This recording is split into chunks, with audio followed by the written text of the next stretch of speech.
전 재산은 나쁜 수척 하나였어요.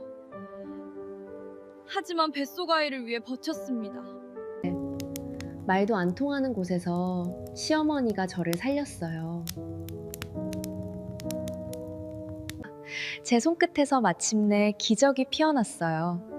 이 도자기가 우리 가족을 살렸습니다. 지훈 씨, 지금 저를 보고 있나요? 당신을 만나러 여기까지 오는데 참 긴 시간이 걸렸습니다. 매서운 겨울바람이 살을 애는 인천공항의 자동문이 열릴 때마다 저는 그토록 그리웠던 당신의 향기가 묻어나오지는 않을까 몇 번이고 코끝을 실룩거렸죠. 하지만 제 앞을 지나가는 건 이름 모를 사람들의 차가운 시선과 한 번도 겪어보지 못한 낯선 도시의 소음뿐이었습니다. 덜덜 떨리는 손으로 꼬깃꼬깃해진 종이 한 장을 꼭 움켜쥐었습니다. 거기엔 당신이 내 손바닥에 정성껏 적어주었던 주소와 당신의 이름 석자가 적혀 있었죠. 무거운 배를 감싸 쥐고 한 걸음씩 내디딜 때마다 제 안의 작은 생명도 낯선 추위에 놀랐는지 거칠게 태동을 시작했습니다. 눈앞이 흐릿해지고 다리에 힘이 풀리며 바닥이 빙글빙글 돌기 시작했습니다. 그 순간 저는 깨달았습니다. 사랑이라는 보이지 않는 끈 하나에 온 인생을 걸고 수만 킬로미터를 날아온 이 여정이 얼마나 무모하고도 간절한 것이었는지를 말입니다. 본 영상은 스토리를 재구성한 이야기입니다. 여러분의 따뜻한 구독과 좋아요가 영상 제작에 큰 힘이 됩니다. 시청하고 계신 지역은 어디신지 댓글 남겨주세요. 낯선 타국 땅에서 오직 한 사람의 약속만 믿고 모든 것을 걸어본 적 있으신가요? 말이 통하지 않는 곳에서 오직 심장이 가리키는 방향으로만 걸어가는 그 고독한 용기를 여러분은 어떻게 생각하시나요? 제 이름은 에스마입니다. 신들의 땅이라 불리는 튀르키예의 아름다운 마을 카파도키아에서 나고 자랐죠. 매일 아침 수천 개의 열기구가 하늘로 떠오르는 그곳은 제 영혼의 안식처이자 우리 가문의 긍지가 깃든 곳이었습니다. 저희 집안은 대대로 안나톨리아의 붉은 진흙을 이겨 도자기를 구워왔습니다. 어릴 적 제 놀이터는 흙먼지 날리는 공방 마당이었고 제 자장가는 물레가 돌아가는 부드러운 회전음이었죠. 흙을 빚는다는 것은 단순히 그릇을 만드는 행위가 아니었습니다. 그것은 대지의 기운을 빌려 우리 가문의 혼을 불어넣는 숭고한 의식이었습니다. 하지만 대지의 여신은 언제나 관대하지 않았습니다. 지독한 불경기는 평화롭던 우리 마을을 송두리째 흔들어 놓았습니다. 관광객은 끊겼고 공방의 가마는 식어갔습니다. 그 틈을 타 대지주 무스타파가 검은 마술을 뻗쳐왔죠. 그는 우리 가문의 땅을 헐값에 가로채기 위해 비열한 빚 독촉을 시작했습니다. 가문의 자존심이었던 붉은 흙이 이제는 우리 가족의 목을 조이는 굴레가 되어버린 것입니다. 그렇게 희망의 불씨가 꺼져가던 어느 날 낡은 지프차 한 대가 우리 공방 앞에 멈춰 섰습니다. 차에서 내린 사람은 고요한 눈동자를 가진 동양인 남자 지훈 씨였습니다. 한국에서 도자기 가마를 연구하러 왔다는 그는 우리 공방의 낡은 가마를 마치 오래된 친구를 만난 듯 부드럽게 쓰다듬었습니다. 그가 가마 입구에 손을 얹고 지그시 눈을 감는 모습을 보며 저는 본능적으로 알았습니다. 이 사람은 흙과 불의 언어를 진심으로 이해하는 사람이라는 것을요. 지훈 씨는 우리 공방 근처에 머물며 매일 아침 찾아왔습니다. 서툰 튀르키예어로 인사를 건네고 무거운 장작을 나르며 아버지를 도왔죠. 처음엔 경계하던 아버지도 그의 우직한 성실함에 마음의 빗장을 열었습니다. 지훈 씨는 한국의 전통 가마와 우리 가마의 차이점에 대해 밤늦도록 열띤 이야기를 들려주었습니다. 종이 위에 그림을 그려가며 설명하는 그의 모습에서 저는 미지의 나라 한국에 대한 막연한 동경을 품기 시작했습니다. 어느 저녁 제가 물레 위에서 항아리를 빚고 있을 때였습니다. 지훈 씨가 조심스럽게 다가와 제 손 위에 자신의 손을 포개었습니다. 그의 손바닥에서 전해지는 뜨거운 온기는 제 심장을 세차게 두드렸죠. 그는 아주 천천히 제 손의 움직임을 이끌며 흙의 중심을 잡아주었습니다.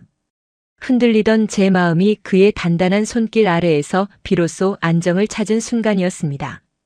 흙을 매개로 서로의 체온이 섞이는 그 짧은 찰나, 저는 태어나 처음으로 영혼이 맞닿는 듯한 기적을 느꼈습니다. 지훈 씨는 제가 도자기에 그려 넣는 튀르키예 전통 문양을 보며 감탄했습니다. 에스마 씨의 손끝에서 피어나는 이 문양들이 한국의 청자와 만난다면 세상 어디에도 없는 아름다움이 탄생할 겁니다. 그의 확신에 찬 목소리는 제게 새로운 꿈을 심어주었습니다. 우리는 노을 지는 언덕에 앉아 수많은 이야기를 나누었습니다. 지훈 씨는 한국의 사계절이 얼마나 다채로운지, 봄이면 흩날리는 벚꽃이 얼마나 고운지를 들려주었죠. 지주 무스타파의 협박이 거세질 때마다 지훈 씨는 저와 우리 가족의 앞을 막아서며 든든한 방패가 되어주었습니다. 당신들의 숭고한 가치를 지켜주겠노라 선언하던 그의 뒷모습을 보며 저는 이 낯선 이방인이 제3의 전부가 되었음을 깨달았습니다. 하지만 이별의 시간은 예고 없이 찾아왔습니다. 지훈 씨가 연구를 마치고 한국으로 돌아가야 했던 것이죠.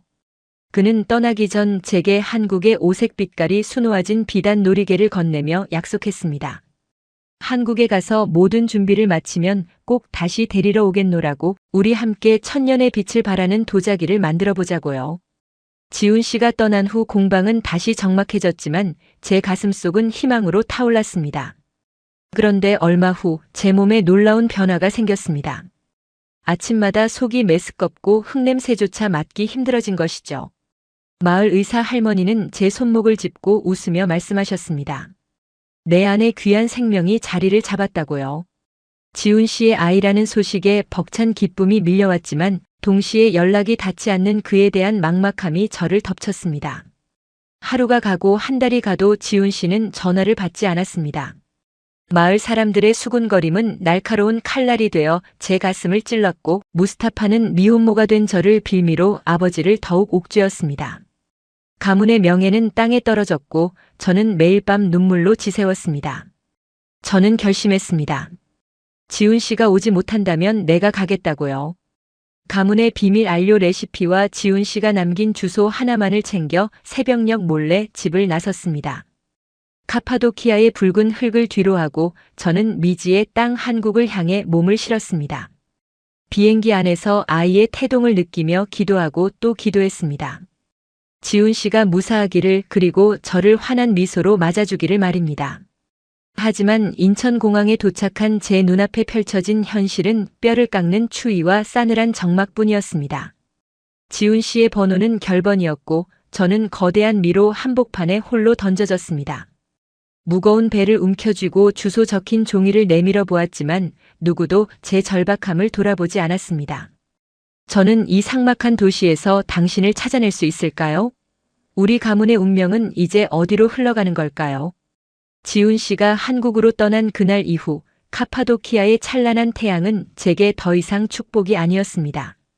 매일 아침 수천 개의 열기구가 오색빛깔 꿈을 싣고 하늘로 떠올랐지만 제 마음은 저 깊은 가마터에 식어버린 재처럼 차갑게 가라앉아 있었죠. 지훈 씨는 분명히 공항에 도착하자마자 연락을 주겠다고 약속했습니다. 제 손바닥에 정성껏 적어주었던 그 번호가 적힌 종이는 이제 제 땀과 눈물에 젖어 글씨가 흐릿해질 정도가 되었습니다. 하루에도 수백 번씩 마을 어귀의 낡은 공중전화기로 달려가 번호를 눌렀습니다.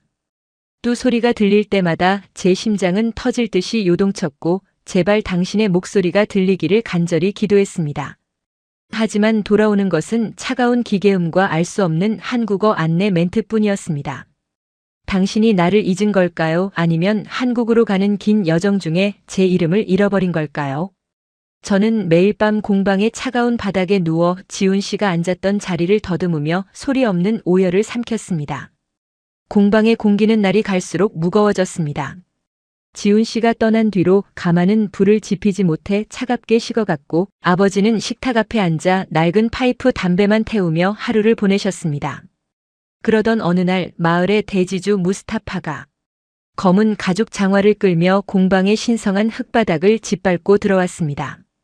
무스타파의 입에 물린 고약한 시가 연기가 공방을 가득 채우자 저는 본능적으로 불길한 예감이 들어 뒤로 물러섰습니다. 무스타파는 금리를 드러내며 비열하게 웃었습니다. 이보게, 이제 빚을 갚을 기한이 오늘까지라는 걸 잊지는 않았겠지. 무스타파의 목소리는 뱀처럼 교활하게 공방을 휘감았습니다. 아버지는 떨리는 손으로 담배를 내려놓으셨습니다. 아버지는 무스타파를 쳐다보지도 못한 채 아주 낮은 목소리로 말씀하셨습니다.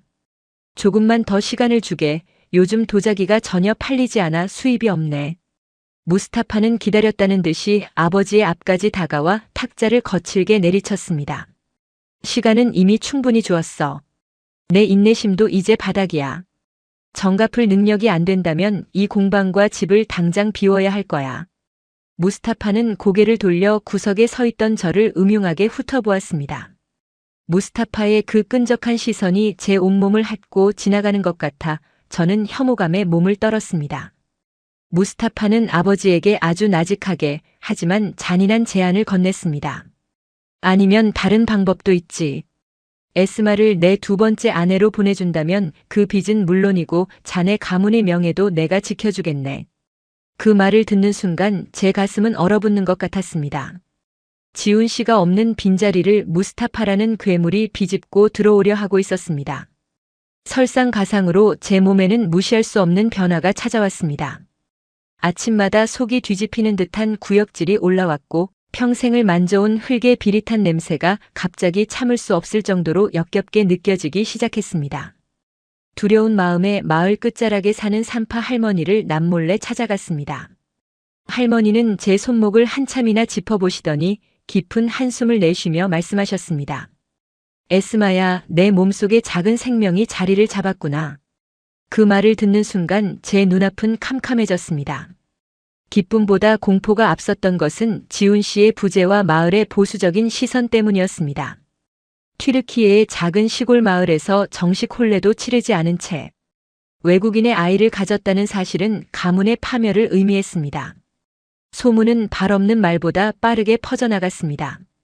배가 조금씩 불러오기 시작하자 마을 사람들은 저를 마주칠 때마다 고개를 돌리거나 등 뒤에서 손가락질을 하며 수군거렸습니다. 시장에 나가면 상인들은 제가 고른 과일을 일부러 바닥에 던지며 부정한 여자의 돈은 받지 않겠다고 소리쳤습니다. 아버지는 마을 사람들로부터 철저히 외면당했고 공방의 도자기는 이제 한 점도 팔리지 않게 되었습니다. 아버지는 매일 밤 술병을 들이켜며 제게 모진 말을 쏟아내셨습니다. 그 녀석은 이미 너를 잊었을 거다. 너는 그저 그 녀석의 잠시 거쳐가는 놀이개였을 뿐이야. 아버지의 그 말들은 제 가슴에 대못이 되어 박혔습니다. 무스타파는 제가 임신했다는 소식을 듣고 우리 집을 통째로 압류하겠다며 아버지를 더욱 압박했습니다.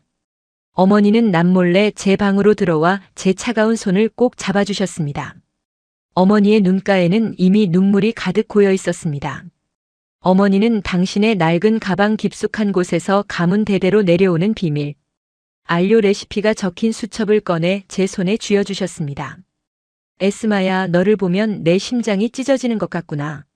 하지만 내 아버지가 저러는 건 너를 미워해서가 아니라 지켜주지 못하는 자책감 때문이란다. 어머니는 제 뺨을 어루만지며 속삭이셨습니다. 이 수첩은 우리 가문의 목숨과도 같은 것이다. 내가 어디에 있든 이 수첩이 너를 지켜줄 거야. 그리고 이 돈을 가져가렴. 내가 평생을 모은 비상금이다. 이걸 가지고 한국으로 떠나거라. 지훈이라는 그 청년의 눈빛은 거짓이 아니었어.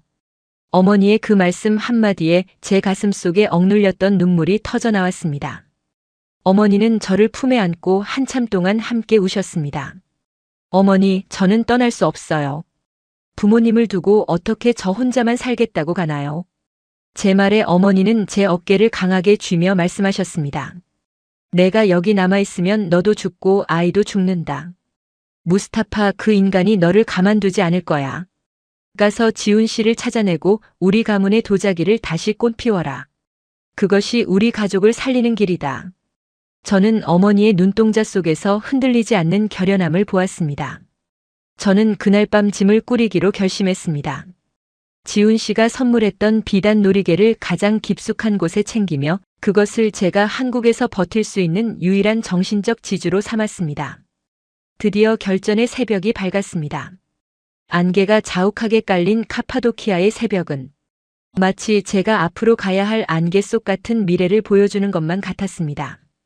저는 부모님이 잠든 방 문턱을 바라보며 마지막으로 절을 올렸습니다. 아버지, 어머니, 불효를 용서하세요. 제가 반드시 지훈 씨를 찾아내고 성공해서 부모님을 모시러 돌아오겠습니다. 저는 입술을 깨물며 뒷마당의 작은 개구멍을 통해 공방을 빠져나왔습니다. 마을 사람들의 눈을 피해 가파른 언덕길을 숨가쁘게 뛰어내려갔습니다. 불러오는 배 때문에 숨이 턱끝까지 차오르고 다리는 금방이라도 꺾일 듯 아파왔지만 멈출 수 없었습니다. 뒤를 돌아보면 금방이라도 무스타파가 제 머리채를 휘잡고 끌고 갈 것만 같은 공포가 엄습했습니다. 간신히 도착한 이스탄불 공항은 저 같은 시골 여자에게는 거대하고 차가운 미로 같았습니다. 번쩍이는 전광판의 외계어 같은 글자들과 소음 속에서 저는 숨이 막히는 것 같았습니다. 하지만 제 손에 꽉 쥐어진 한국행 비행기 티켓은 제가 이 세상에서 유일하게 의지할 수 있는 구명줄이었습니다. 출국 심사대 앞에 서서 차가운 여권의 도장이 찍히는 소리를 들었을 때 저는 비로소 고향과 작별했음을 깨달았습니다. 비행기 창가 좌석에 앉아 내려다본 카파도키아의 대지는 점점 작아져 이내 구름 속으로 사라졌습니다. 지훈 씨, 당신이 한국에 대해 말해주었을 때 저는 그곳이 낙원일 거라 생각했습니다. 하지만 지금 제가 가는 길은 낙원이 아니라 생존을 건 사투라는 것을 잘 알고 있습니다. 비행기가 거대한 구름층을 뚫고 한국의 하늘로 진입할 때 저는 가슴 한구석이 타들어가는 듯한 긴장감을 느꼈습니다. 낯선 나라, 낯선 언어, 그리고 한 번도 겪어보지 못한 매서운 추위가 저를 기다리고 있다는 사실이 제 어깨를 짓눌렀습니다. 하지만 저는 도망치지 않기로 했습니다. 제가 안나톨리아의 흙을 빚어 만든 그 견고한 도자기처럼 저 또한 어떤 뜨거운 불길 속에서도 깨지지 않고 버텨낼 준비가 되어 있었습니다. 지훈 씨, 당신이 제게 보여주었던 그 다정한 눈빛이 거짓이 아니었다면 이 여정의 끝에는 반드시 기적이 기다리고 있을 것이라 믿었습니다. 저는 뱃속의 아이가 보내는 힘찬 태동의 의지에 다시 한번 마음을 굳게 다잡았습니다. 마침내 인천공항의 차가운 활주로에 바퀴가 닿는 소리가 들렸을 때 제 심장은 터질 듯이 요동쳤습니다. 비행기의 문이 열리고 한국의 공기가 제 폐부로 들어왔을 때 가장 먼저 느껴진 것은 뼈를 깎는 듯한 매서운 추위였습니다. 카파도키아의 겨울과는 비교도 할 수 없는 이 낯선 추위는 마치 환영받지 못하는 이방인인 제 처지를 미리 예고하는 것만 같았습니다. 저는 입국장으로 걸어가는 내내 주머니 속에 주소가 적힌 종이를 생명줄처럼 꽉 쥐었습니다. 자동문이 열리고 수많은 인파 속으로 첫 발을 내딛는 그 찰나의 순간 저는 온몸의 세포가 공포로 얼어붙는 것을 느꼈습니다. 이제 저는 돌아갈 곳이 없습니다. 오직 당신을 찾는 이 길만이 제가 살아남을 수 있는 유일한 길입니다. 지훈 씨, 제발 당신이 거기 있기를, 제발 저를 기다려주기를 간절히 빌며 저는 이 낯선 미지의 땅으로 제 인생의 모든 것을 던졌습니다. 눈앞이 흐릿해지고 다리에 힘이 풀리며 바닥이 빙글빙글 돌기 시작했지만 저는 결코 주저앉지 않았습니다. 사랑이라는 이름의 이 무모한 도박이 마침내 시작된 것입니다. 공방의 차가운 바닥에 주저앉아 흙을 만지고 있으면 제 뱃속에서 느껴지는 미세한 고동이 마치 가문이 짊어진 거대한 빚의 무게처럼 무겁게 제 온몸을 짓눌렀습니다. 이제는 아무리 헐렁한 옷을 껴입어도 숨길 수 없을 만큼 제 몸은 눈에 띄게 변해가고 있었고 아침마다 찾아오는 지독한 입덧은 제가 평생 사랑해온 붉은 진흙의 향기조차 세상에서 가장 끔찍한 고통의 기억으로 바꾸어 놓았습니다. 지훈 씨가 떠난 뒤로 가마의 불꽃은 꺼졌지만 제 심장 한구석에서는 불안이라는 이름의 시커먼 불길이 매일 밤 저를 집어삼키고 있었습니다. 당신이 내 손바닥에 정성껏 적어주었던 그 낡은 메모장 속의 번호를 누르고 또 눌러도 돌아오는 것은 대답 없는 기계음뿐이었고 저는 그 기계음이 제 운명을 끊어내는 가혹한 사형. 선고처럼 느껴져 전화기를 붙잡고 길거리에 주저앉아 울기만을 반복했습니다. 당신이 저를 잊었을 리 없다고 수만 번을 되뇌었지만 매정하게 흘러가는 시간은 제 믿음을 야금야금 갉아먹으며 저를 절망의 벼랑 끝으로 몰아넣고 있었습니다. 무스타파가 다시 공방의 문을 거칠게 열고 들어왔을 때 그의 검은 장화에 묻은 흙탕물은 아버지가 평생을 바쳐 닦아온 신성한 물레 주위를 더럽혔습니다. 무스타파는 이 상황이 즐겁다는 듯 금리를 드러내며 비열하게 웃었고 그의 입에서 뿜어져 나오는 역한 담배 연기는 공방의 숭고한 공기를 단숨에 오염시켰습니다. 무스타파는 탁자 위에 놓인 할아버지의 유품인 찻잔을 보란듯이 만지작거리며 아버지에게 아주 나직하고도 잔인한 목소리로 말했습니다. 이보게 이제는 정말 결단을 내려야 하지 않겠나. 내일이면 이 공방은 법적으로 내 소유가 될 텐데. 자네 딸 에스마가 내 집으로 들어온다면 그 서류들을 전부 불태워줄 용의가 있네. 아버지는 떨리는 손으로 마른 흙더미를 붙잡은 채 대답조차 하지 못하셨고 그 굽은 뒷모습에서 느껴지는 무력감이 제 가슴을 송곳으로 찌르는 듯한 통증을 안겨주었습니다. 무스타파는 제 배 쪽으로 노골적인 시선을 던지며 혀를 찾고 그 끈적한 시선이 제 피부에 닿을 때마다 저는 차라리 이 땅이 갈라져 저를 삼켜버리기를 간절히 바랐습니다. 아버지가 제 상태를 완전히 눈치채신 것은 무스타파가 다급하게 공방을 떠난 그날 저녁이었습니다. 평소보다 헐렁한 앞치마를 두르고 구석에서 반죽을 치대던 제 모습을 아버지는 한참 동안 뚫어지게 바라보셨고 그 눈동자 속에는 제가 한 번도 본 적 없는 거대한 폭풍이 몰아치고 있었습니다. 아버지는 들고 있던 찻잔을 바닥에 내던지셨고 산산조각이 나 파편이 튀는 소리는 우리 가족의 평화가 완전히 끝났음을 알리는 비명처럼 들렸습니다. 에스마 내 배가 왜 이러냐. 대체 그 이방인 녀석과 무슨 짓을 한 거냐. 아버지의 고함은 낡은 천장을 흔들었고 어머니는 옆에서 제 어깨를 감싸주며 소리 없이 눈물을 흘리셨습니다. 저는 차마 고개를 들지 못한 채 바닥에 흩어진 도자기 파편만을 응시하며 지훈 씨의 이름을 속으로만 수만 번 불렀습니다. 지훈 씨 제발 나타나서 저를 이 지옥 같은 침묵 속에서 꺼내달라고 빌고 또 빌었지만 창밖의 카파도키아 하늘은 그저 무심하게 어둠 속으로 잠겨들 뿐이었습니다. 마을 사람들의 수군거림은 독이 묻은 화살이 되어 제 등 뒤로 매일같이 쏟아졌습니다. 시장에 나가면 상인들은 제가 고른 빵을 바닥에 던지며 부정한 여자의 돈은 받지 않겠다고 소리쳤고 어릴 적부터 함께 자란 친구들조차 저를 마주치면 고개를 돌리고 침을 뱉었습니다. 우리 가문이 수백 년 동안 안나톨리아의 흙을 빚으며 쌓아온 긍지는 제 뱃속에 잉태된 생명이라는 이유로 순식간에 수치스러운 낙인이 되어버렸습니다. 무스타파는 이 상황을 교묘하게 이용하여 마을 조합에 압력을 넣었고 우리 공방의 도자기 수매를 전면 중단시켰습니다. 아버지는 매일 밤 식탁에 앉아 술병을 들이키며 저를 빤히 바라보시다가 이내 짐승 같은 울음을 터뜨리셨습니다. 저 녀석은 너를 버린 거다. 에스마 저 한국 녀석은 너를 장난감처럼 다루고 도망친 거라고. 아버지의 그 모진 말들은 제 영혼을 갈기갈기 찢어놓았고 저는 거울 속에 비친 제 초라한 모습을 보며 지훈 씨에 대한 믿음을 지키기 위해 필사적으로 입술을 깨물어야 했습니다. 어느 날 새벽 어머니는 남몰래 제 방으로 들어와 낡은 천보따리 하나를 제 손에 쥐어주셨습니다. 그 안에는 어머니가 시집 올 때 가져오셨던 낡은 금붙이 몇 개와 꼬깃꼬깃한 지폐들이 들어있었습니다. 어머니는 제 손을 꼭 잡으셨고 그 거칠고 주름진 손바닥에서 전해지는 뜨거운 열기는 제 손등을 적시며 심장까지 타오르게 했습니다. 에스마야 여기 있다가는 너도 죽고 아이도 죽는다. 무스타파 그 인간은 이미 마을 전체를 자기 소나귀에 넣었어. 아버지가 저러시는 건 너를 미워해서가 아니라 지켜주지 못하는 자책감 때문이란다. 어머니는 목이 메어 말을 잇지 못하셨고 저는 어머니의 품에 얼굴을 묻은 채 터져나오는 통곡을 삼켰습니다.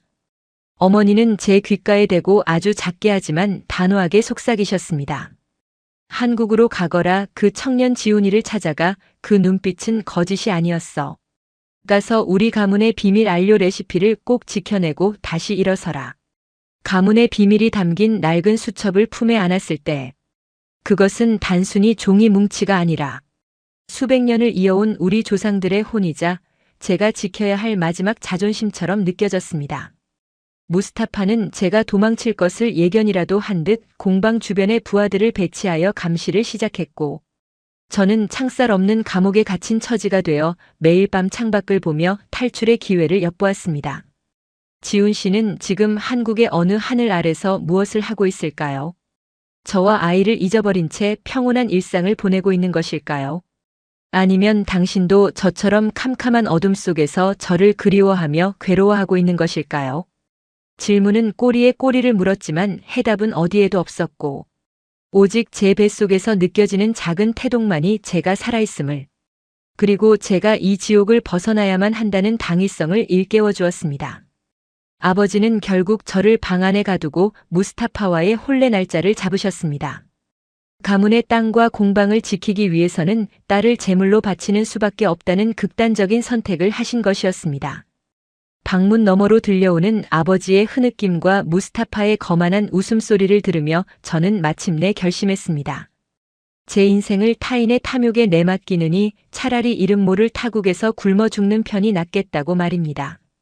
저는 지훈 씨가 선물한 비단 놀이개를 만지며 당신이 제게 보여주었던 그 순수한 열정과 따뜻한 손길을 다시 한번 떠올렸습니다.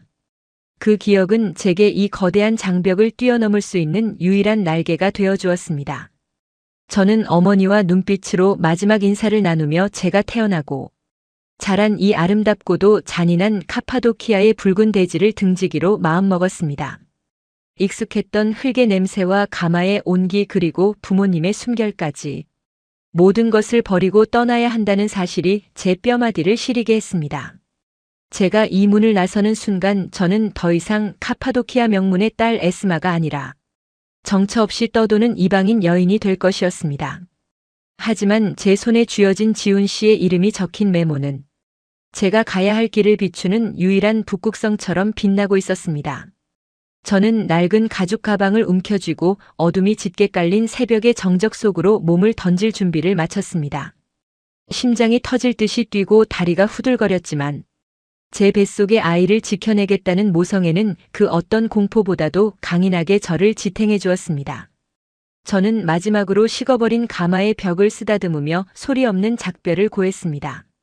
안개가 자욱한 새벽거리는 마치 제 앞날을 암시하듯 한치 앞도 보이지 않았지만 저는 멈추지 않고 앞으로 나아갔습니다. 뒤편에서 무스타파의 부하들이 지르는 고함이 들려오는 것만 같은 환청에 시달리며 저는 숨이 턱끝까지 차오르도록 뛰고 또 뛰었습니다. 불러오는 배 때문에 한 걸음이 천근만근 무거웠고 차가운 이슬에 젖은 바닥은 자꾸만 제 발걸음을 헛디디게 했습니다. 하지만 저는 멈출 수 없었습니다. 여기서 잡히면 제 인생뿐만 아니라 지훈 씨와 연결된 마지막 끈마저 영영 끊어져 버릴 것이라는 것을 너무나도 잘 알고 있었기 때문입니다. 저는 이스탄불로 향하는 낡은 버스의 희미한 전조등 빛을 발견했을 때 비로소 억눌렀던 숨을 토해내며 눈물을 흘렸습니다. 버스의 덜컹거리는 진동은 제 불안한 심장 소리와 맞물려 묘한 리듬을 만들어냈습니다. 창밖으로 빠르게 스쳐 지나가는 정든 풍경들을 보며 저는 가슴 한구석이 도려나가는 듯한 고통을 느꼈습니다. 제가 지키고 싶었던 것은 단순히 이 땅이 아니라 지훈 씨와 함께 빚고 싶었던 우리의 미래였다는 것을 이제야 명확히 깨달았습니다. 무스타파의 소나기에서 벗어나기 위해 그리고 지훈 씨의 진심을 확인하기 위해 저는 이제 돌아올 수 없는 선을 완전히 넘어버렸습니다. 낯선 한국 땅에 도착했을 때 저를 기다리는 것이 싸늘한 외면일지 아니면 그토록 갈구하던 따뜻한 품일지 알 수 없었지만 저는 이미 제 운명의 주사위를 던졌습니다. 공항으로 향하는 길 내내 저는 지훈 씨가 적어준 메모를 손가락이 하얗게 되도록 꽉 쥐었습니다. 그 종이 한 장에 제 목숨과 우리 아이의 미래 그리고 우리 가문의 수백 년 유산이 모두 걸려 있었습니다. 공항의 거대한 건물 유리에 비친 제 모습은 남루하고 초라했지만 그 눈빛만은 안나톨리아에 타오르는 태양보다 더 뜨겁게 빛나고 있었습니다. 저는 이방인으로서 겪게 될 수많은 멸시와 고통을 이미 예견하고 있었지만 그것이 지훈 씨를 향한 제 사랑보다 크지는 않을 것이라 확신했습니다. 저는 탑승 게이트 앞에 서서 제가 타고 갈 비행기의 거대한 날개를 바라보며 마지막으로 안나톨리아의 흙냄새를 깊게 들이마셨습니다. 이 여정의 끝에서 제가 마주할 진실이 무엇이든 저는 겸허히 받아들일 준비가 되어 있었습니다. 만약 지훈 씨가 정말 저를 잊었다면 저는 이 아이와 함께 차가운 타국 땅에서 저만의 가마를 세워 홀로 일어설 것입니다. 우리 가문의 비밀 안료는 제 혈관 속에 흐르고 있고 흙을 빚는 감각은 제 영혼에 각인되어 있으니까요. 하지만 제 마음 한구석에서는 여전히 지훈 씨의 그 다정한 목소리가 들려오는 것 같았습니다. 에스마 씨, 조금만 기다려주세요. 제가 꼭 당신을 데리러 가겠습니다. 그 환청 같은 약속에 기대어 저는 비로소 낯선 공기 속으로 첫 발을 내디뎠습니다. 제 인생의 가장 길고도 험난한 사투가 이제 막 시작되려 하고 있었습니다. 기내 좌석에 몸을 싣고 눈을 감는 순간, 저는 비로소 카파도키아의 붉은 대지로부터 제 영혼을 떼어내어 미지의 세계로 던졌습니다. 모든 것이 불확실한 안개 속 같았지만 제 심장은 그 어느 때보다 강렬하게 고동치고 있었습니다. 사랑이라는 무모한 도전이 마침내 시작된 것입니다. 지훈 씨, 당신이 있는 그곳을 향해 제가 가고 있습니다. 부디 거기서 저를 기다려주세요. 제가 감당해야 할 모든 시련이 저를 무너뜨릴지라도 저는 당신의 그 따뜻한 눈빛 하나만을 등불 삼아 이 캄캄한 어둠을 뚫고 나아가겠습니다.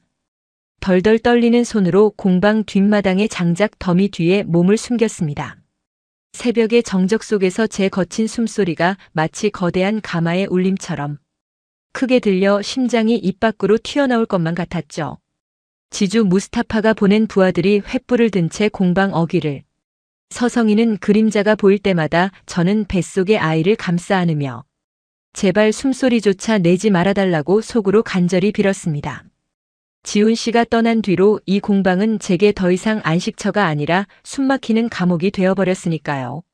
어머니가 제 손등에 뜨거운 눈물을 떨구며 쥐어주신 낡은 비단 보따리 속에는 우리 가문 수백 년의 혼이 담긴 비밀, 안료 레시피와 평생을 모으신 비상금이 들어있었습니다. 저는 그 보따리를 가슴 깊숙이 품고 뒷마당의 좁은 개구멍을 향해 몸을 낮췄습니다.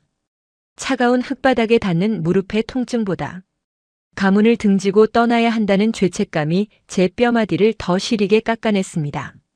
붉은 대지 위로 희미하게 밝아오는 여명을 뒤로 한 채 저는 제가 태어나고 자란 카파도키아의 모든 기억을 그곳에 묻어두기로 결심했습니다. 마을을 벗어나 이스탄불로 향하는 낡은 트럭의 짐칸에 몸을 실었을 때 덜컹거리는 진동은 제 불안한 맥박과 맞물려 기괴한 리듬을 만들어냈습니다. 짐칸에 쌓인 투박한 도자기 파편들이 제 살결을 긁어댔지만 저는 그 아픔조차 지훈 씨에게로 한 걸음 더 다가가는 과정이라 여기며 묵묵히 견뎌냈습니다. 창틈으로 멀어지는 카파도키아의 바위산들을 바라보며 저는 지훈 씨와 함께 이곳에서 꿈꾸었던 그 모든 순간을 수천 번이고 복기했습니다. 지훈 씨는 분명히 한국의 흙은 따뜻한 정을 품고 있다고 말했었죠. 하지만 지금 제가 마주한 현실은 차가운 금속성 소음과 무스타파의 추격을 피해야 하는 절박한 도주뿐이었습니다. 뱃속의 아이는 제 공포를 고스란히 느꼈는지 거세게 발길질을 시작했고 저는 떨리는 손으로 배를 쓰다듬으며 아가야, 조금만 참아, 엄마가 꼭 아빠를 찾아줄게라고 소리 없는 약속을 건넸습니다. 버스가 멈출 때마다 혹시라도 무스타파의 부하들이 들이닥치지는 않을까 하는 생각에 제 신경은 팽팽하게 당겨진 검은고 줄처럼 날카롭게 곤두서 있었습니다. 거대한 이스탄불 공항의 소음 속에서 저는 한 마리 가여운 길 잃은 짐승이 된 기분이었습니다. 화려한 전광판의 외계어 같은 글자들과 각기 다른 언어로 떠드는 수많은 인파 속에서 저는 숨이 턱 막히는 압박감을 느꼈습니다. 출국 심사대 앞에 서서 차가운 여권의 도장이 찍히는 소리를 들었을 때 비로소 제가 돌아올 수 없는 강을 완전히 건넜음을 실감했습니다. 탑승 게이트를 향해 걸어가는 내내 저는 제 가방 속에 든 안료, 수첩이 다른 사람들에게 보이지는 않을까 전전긍긍하며 가방을 꽉 움켜쥐었습니다. 그것은 단순히 종이 뭉치가 아니라 제 인생의 무게이자 지훈 씨를 다시 만났을 때 내놓아야 할 제 마지막 자존심이었기 때문입니다. 비행기 날개가 구름을 뚫고 솟구쳐 오를 때 창밖으로 사라지는 튀르키예의 대지는 마치 제가 버리고 온 과거의 허물처럼 작고 보잘것없어 보였습니다. 하지만 가슴 한구석에서 치미는 서러움은 비행기의 고도보다 더 높게 저를 덮쳐왔습니다. 십수 시간이 넘는 기나긴 비행은 제 몸과 영혼을 처참하게 갉아먹었습니다. 좁은 좌석에서 뱃속 아이의 무게를 지탱하며 억지로 잠을 청하려 했지만 지훈 씨에 대한 원망과 그리움이 뒤섞인 악몽이 끈덕지게 저를 괴롭혔습니다. 지훈 씨가 적어준 메모 속의 번호가 왜 결번이었는지, 혹시 지훈 씨가 처음부터 저를 속인 것은 아니었는지 하는 독한 의구심이 머릿속을 헤집어 놓았습니다. 하지만 지훈 씨가 제 손을 잡고 가마의 불꽃을 바라보며 들려주었던 그 진심 어린 이야기들을 떠올리면 저는 다시금 입술을 깨물며 마음을 다잡았습니다. 기내식이 나올 때마다 낯선 음식의 냄새에 헛구역질이 올라왔고 승무원들의 알 수 없는 미소조차 제게는 위협적으로 느껴질 만큼 저는 극도로 예민해져 있었습니다. 마침내 비행기가 하강을 시작하고 창밖으로 제빛 도시의 풍경이 보이기 시작했을 때 제 심장은 갈비뼈를 부술듯이 거칠게 요동치기 시작했습니다. 인천공항의 자동문이 열리고 처음으로 마주한 한국의 공기는 제가 평생 숨 쉬어온 안나톨리아의 공기와는 본질적으로 달랐습니다. 뺨을 날카로운 면도날처럼 핥히고 지나가는 선을 하고 습한 바람은 마치 환영받지 못하는 이방인인 저의 처참한 운명을 미리 예고하는 것만 같았습니다. 주변을 가득 채운 한국어의 억양은 제가 지훈 씨에게서 배웠던 다정한 말투와는 달리 무척이나 빠르고 삭막하게 들렸습니다.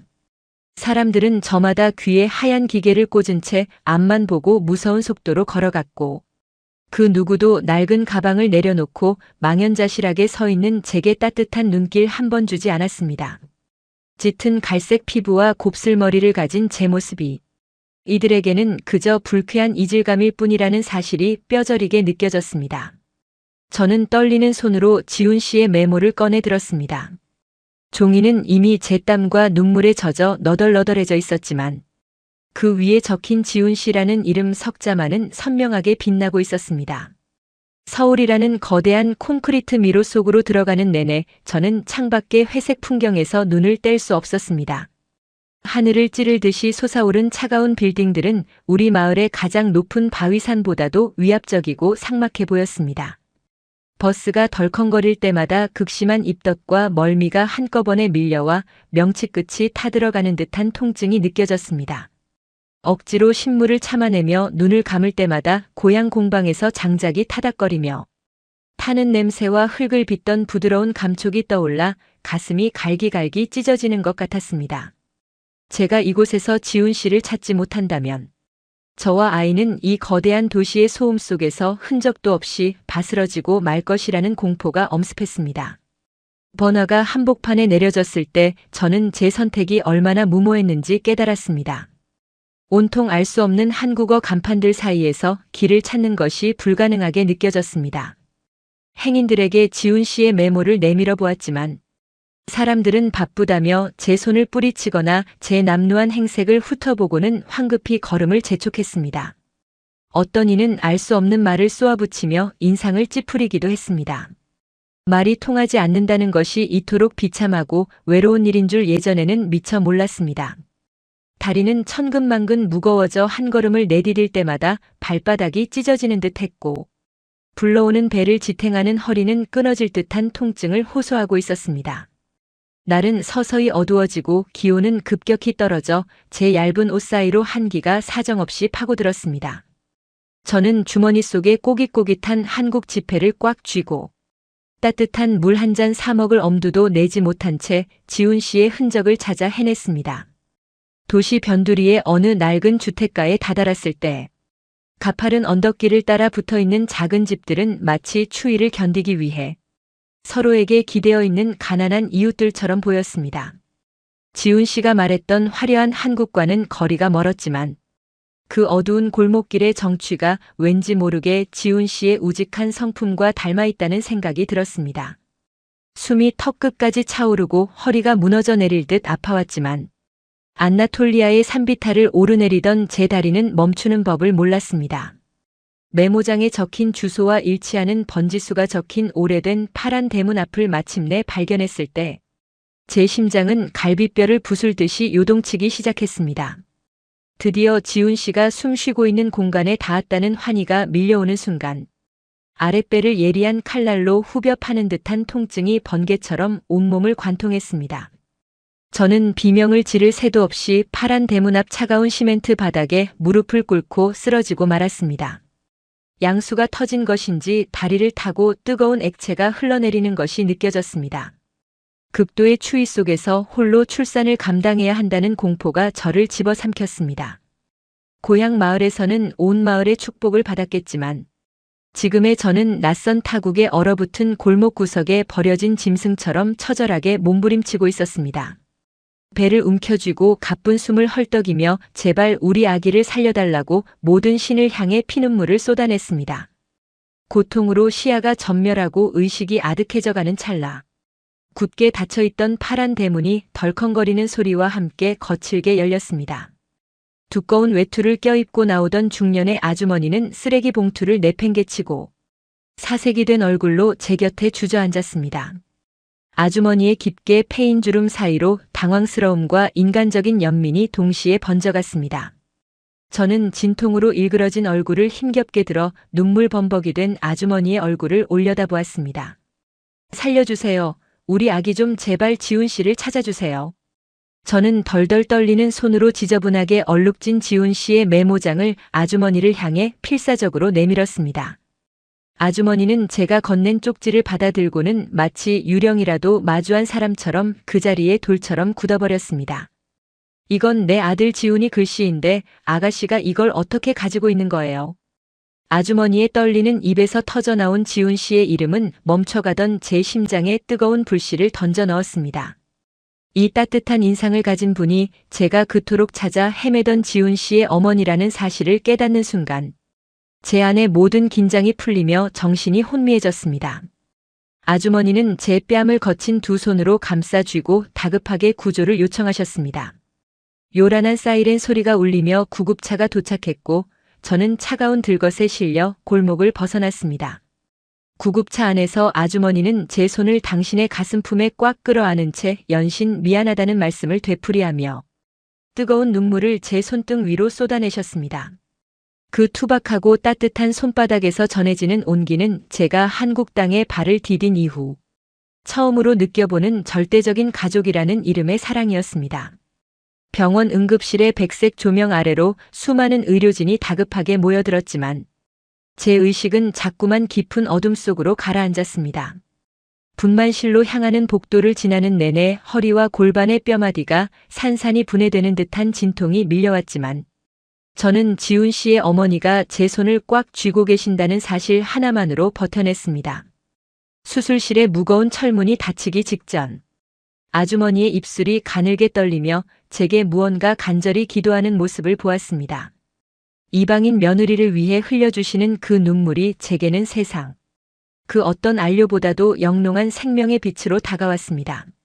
산소 마스크 너머로 거친 숨을 헐떡이며 지훈 씨를 향한 그리움과 원망이 뒤섞인 비명을 토해내며 정신을 잃어갔습니다. 파란 대문 안으로 한 발짝도 들이지 못한 채 저는 그렇게 병원으로 실려갔습니다. 지훈 씨 제발 당신이 거기 있기를 빌고 또 빌었습니다. 눈을 떴을 때 가장 먼저 느껴진 것은 코끝을 찌르는 지독한 소독약, 냄새와 폐부를 날카롭게 파고드는 차가운 병실의 공기였습니다. 전신을 짓누르는 듯한 묵직한 통증이 밀려왔고 특히 아랫배 쪽은 마치 날카로운 칼날이 수만 번 지나간 듯이 타들어가는 감각이 생생했습니다. 정신이 가물거리는 와중에도 제 손끝은 본능적으로 배를 향했습니다. 불룩했던 자리가 허전하게 꺼져 있는 것을 느끼는 순간 심장이 덜컥 내려앉으며 지독한 공포가 엄습했습니다. 아가, 내 아기는 어디에 있나요? 목소리를 내어 묻고 싶었지만 입술은 가뭄이 든 논바닥처럼 바싹 말라붙어 거친 숨소리조차 내뱉기 힘들었습니다. 하얀 천장은 아무런 대답 없이 저를 내려다보았고 옆에서 들려오는 규칙적인 기계음만이 제가 살아있음을 알리는 유일한 신호였습니다. 고개를 간신히 돌리자 창밖으로 제빛 하늘에서 흩날리는 하얀 눈송이들이 보였습니다. 카파도키아의 따스한 태양 아래 붉은 흙을 만지던 시간이 마치 전생의 기억처럼 아득하게 느껴져 저는 형언할 수 없는 고독의 심연 속으로 천천히 침잠에 들어갔습니다. 병실 구석에 놓인 낡은 플라스틱 의자에는 지훈 씨의 어머니가 몸을 웅크린 채 잠들어 계셨습니다. 낯선 이국의 땅에서 저를 유일하게 거두어준 분이었지만 저는 그분의 얼굴을 제대로 마주할 용기가 나지 않았습니다. 아주머니의 깊게 패인 주름과 거친 손마디는 어제 그 차가운 골목길에서 저를 끌어안고 울부짖던 그 절박한 순간을 떠올리게 했습니다. 잠시 후 제 인기척에 잠에서 깨어난 아주머니는 사색이 된 얼굴로 제 곁으로 다가와 제 손을 꽉 잡으셨습니다. 무언가 다급하게 말씀을 하시는데 제 귀에는 그저 파도 소리처럼 웅웅거리는 소음으로만 들릴 뿐이었습니다. 한국어라는 거대한 장벽이 우리 사이를 가로막고 서서 제 안의 수많은 질문을 다시 제 가슴 속으로 밀어넣었습니다. 지훈 씨는 어디에 있나요? 왜 저를 마중 나오지 않았나요? 우리 아기는 무사한가요? 입 밖으로 나오지 못한 질문들이 목구멍에 걸려 가시처럼 저를 찔러댔습니다. 아주머니는 제 눈물을 닦아주며 애써 미소를 지어 보이셨지만 그 눈동자 속에는 감출 수 없는 슬픔과 불안이 소용돌이치고 있다는 것을 저는 본능적으로 느낄 수 있었습니다. 간호사가 투명한 플라스틱 상자에 담긴 작은 생명을 데리고 들어왔을 때 저는 숨이 멈추는 것 같은 경외감을 느꼈습니다.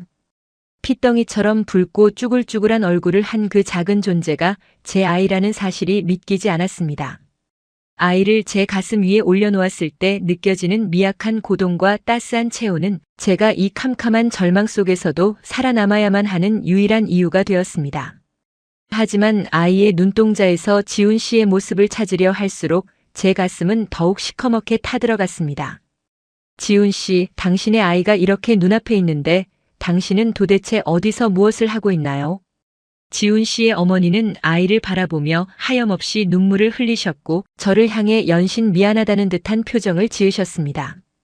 아주머니가 내뱉는 단어 중 이해할 수 있는 것은 지훈이라는 이름뿐이었습니다. 지훈 사고 병원. 아주머니가 손짓 발짓을 섞어가며 무언가 큰일이 있었다는 것을 설명하려 애쓰셨지만 단편적인 정보들은 제 머릿속에서 괴물 같은 상상으로 변해 저를 괴롭혔습니다. 수술 부위의 통증은 시간이 갈수록 더욱 선명해졌고 조금만 몸을 움직이려 해도 척추를 타고 올라오는 전율에 비명이 터져 나올 것 같았습니다. 하지만 육체적인 고통보다 저를 더 힘들게 한 것은 철저한 고립감이었습니다. 병원 사람들은 저를 신기한 구경거리 보듯 힐끗거렸고 그들의 무심한 시선 속에서 저는 이름도 국적도 없는 유령이 된 기분이었습니다. 튀르키예에서는 산모가 아이를 낳으면 온 마을 사람들이 축복을 해주고 따뜻한 음식을 나누며 잔치를 벌였는데 이곳 한국의 병실은 한치의 온기도 허용하지 않는 콘크리트 감옥처럼 차가웠습니다. 지훈 씨의 어머니가 가져오신 검고 진득한 국물은 제가 태어나서 처음 보는 기괴한 음식이었습니다. 미역국이라고 불리는 그 국물의 비릿한 바다 냄새는 제 입맛에 전혀 맞지 않았고 한 모금 삼킬 때마다 고향의 부드러운 빵과 양고기 수프가 간절하게 떠올라 저는 숟가락을 내려놓고 남몰래 눈물을 훔쳐야 했습니다. 아주머니의 정성을 거절할 수 없어 억지로 목구멍으로 넘기는 그 국물은 마치 제 운명처럼 쓰고 비참했습니다. 며칠 후 퇴원을 하여 도착한 아주머니의 집은 서울 변두리의 낡고 좁은 단칸방이었습니다. 지훈 씨가 카파도키아에서 자랑스럽게 말하던 화려한 한국의 모습은 그곳에 없었습니다. 가파른 언덕길을 올라가야 겨우 닿는 그 작은 방은 곰팡이 냄새와 눅눅한 습기로 가득 차 있었고 한 사람이 눕기에도 비좁은 공간에서 저는 갓 태어난 아이와 함께 웅크려 앉아 지훈 씨의 흔적을 찾았습니다. 벽에 걸린 지훈 씨의 낡은 작업복과 도자기 도구들을 보며 저는 당신이 이곳에서 얼마나 치열하게 살았는지 그리고 얼마나 저를 그리워했을지 상상해보려 애썼습니다. 하지만 지훈 씨의 어머니는 지훈 씨가 있는 곳을 묻는 제 눈빛을 피하며 자꾸만 창밖으로 시선을 돌리셨습니다. 아주머니의 야윈 어깨가 가늘게 떨리는 것을 보며 저는 지훈 씨에게 닥친 일이 제가 감당할 수 없을 만큼 거대한 비극일지도 모른다는 생각에 온몸의 피가 차갑게 식는 것을 느꼈습니다. 밤이 되면 한국의 겨울바람은 낡은 창문 틈새를 비집고 들어와 제 뼈마디를 시리게 파고들었습니다. 뱃속에 아이를 지켜주던 따뜻한 양수는 사라지고 이제는 오직 제 얇은 이불 한 장만이 이 작은 생명을 추위로부터 지켜줄 유일한 방패였습니다. 아이는 배가 고픈지 혹은 낯선 환경이 무서운지 밤새도록 자지러지게 울어댔고 저는 젖이 잘 나오지 않는 가슴을 부여잡고 아이와 함께 소리 죽여 오열했습니다. 지훈 씨, 제발 돌아와 주세요. 저를 이 어둠 속에서 꺼내주세요. 튀르키예에 두고 온 부모님의 얼굴이 떠오를 때마다 제 불효가 가슴을 짓눌러 숨을 쉬기가 힘들었습니다. 무스타파의 협박을 피해 도망치듯 떠나온 한국이었지만 이곳에서의 삶 또한 무스타파의 칼날보다 더 날카롭고 잡비 없는 현실로 저를 난도질하고 있었습니다. 말이 통하지 않으니 아주머니께 고맙다는 말도 죄송하다는 말도 전할 길이 없어. 저는 그저 죄인처럼 고개를 숙인 채 하루하루를 버텨낼 뿐이었습니다. 어느 날 오후 지훈 씨의 어머니가 일터로 나가시고 홀로 방에 남겨졌을 때 저는 거울 속에 비친 제 모습을 보았습니다. 안나톨리아의 붉은 태양 아래에서 반짝이던 건강한 피부는 온데간데 없고 푸석푸석하게 마른 얼굴과 움푹 팬 눈동자를 한 낯선 여자가 저를 응시하고 있었습니다. 제가 가진 것은 낡은 가죽 가방 속에 든 비밀 안료 수첩 하나뿐이었습니다. 수백 년간 우리 가문을 지켜온 그 소중한 유산이 지금 이 초라한 방구석에서는 아무런 힘도 발휘하지 못하는 종이 뭉치처럼 보였습니다. 저는 수첩을 품에 안고 방바닥을 긁으며 울부짖었습니다. 우리 조상님들이 이 모습을 보시면 얼마나 통곡하실까? 제가 왜 이토록 무모한 선택을 해서 아이와 저를 사지로 몰아넣었을까 하는 자책감이 해일처럼 저를 덮쳤습니다. 아이의 울음소리는 점점 더 커졌고 저는 아이를 달랠 힘조차 없어 그저 차가운 방바닥에 누워 천장을 바라보며 제 인생의 마지막 페이지가 이렇게 비참하게 닫히는 것은 아닐까 하는 지독한 절망에 빠졌습니다. 창밖에는 여전히 무심한 눈보라가 치고 있었고 낡은 라디오에서는 알아들을 수 없는 한국어 노래가 흘러나왔습니다. 그 경쾌한 리듬이 제 처절한 상황과 대비되어 더욱 시리고 아프게 다가왔습니다. 저는 지훈 씨가 남겨준 낡은 메모장을 가슴에 깊이 품고 다시는 돌아갈 수 없는 고향의 붉은 흙 냄새를 기억해내려 애썼습니다. 하지만 제 코끝에는 오직 병원의 소독약 냄새와 눅눅한 곰팡이 냄새만이 맴돌 뿐이었습니다. 모든 것을 버리고 사랑 하나만을 믿고 건너온 바다였지만 그 끝에 기다리고 있는 것은 축복이 아니라 완벽한 고립과 서서히 말라 죽어가는 영혼의 갈증이었습니다. 저는 덜덜 떨리는 손으로 아이의 작은 손가락을 잡으며 제발 이 긴 터널의 끝에 아주 작은 빛이라도 있게 해달라고 아니면 차라리 이 고통이 꾸미게 해달라고 신들에게 마지막 절규를 올리며 차가운 방구석으로 몸을 웅크렸습니다. 육체적 고통과 정신적 붕괴가 동시에 몰려오는 이 순간 저는 제 인생에서 가장 춥고 어두운 밑바닥에 덩그러니 남겨져 있었습니다. 아주머니가 돌아오시는 발소리만을 간절히 기다리며 저는 멈추지 않는 눈물로 젖어버린 베갯잎에 얼굴을 묻은 채 서서히 의식을 잃어갔습니다. 말도 통하지 않는 낯선 나라에서 사랑하는 남편은 생사조차 알 수 없고 갓 태어난 아이를 안고 굶주림과 추위에 떠는 이방인. 여인의 처절한 비명이 좁은 단칸방의 벽에 부딪혀 공허하게 흩어지고 있었습니다. 지독한 한기가 낡은 창문 틈새를 비집고 들어와 제 뼈마디를 사정없이 핥히던 그날 밤이었습니다. 좁고 눅눅한 단칸방의 온기라고는 바닥 한 구석에서 가냘프게 올라오는 열기뿐이었고 제 품 안의 어린 생명은 낯선 이국의 추위가 무서운지 거친 숨을 몰아쉬며 온몸을 바들바들 떨고 있었습니다. 아이의 이마에 손을 얹었을 때 느껴진 그 뜨거운 열기는 마치 안나톨리아에 타오르는 가마솥 불길처럼 제 손바닥을 태워버릴 듯 강렬했습니다. 아가 제발 눈 좀 떠봐. 엄마가 미안해. 엄마가 너를 이 차가운 곳으로 데려와서 정말 미안해. 저는 말도 통하지 않는 어둠 속에서 아이를 끌어안고 짐승처럼 울부짖었습니다. 카파도키아의 붉은 대지에서 우리 가문의 긍지를 드높이던 도예가의 자부심은 온데간데 없고 이곳 한국의 비좁은 방 안에서 저는 그저 죽어가는 아이를 지켜볼 수밖에 없는 무력한 이방인 여인일 뿐이었습니다.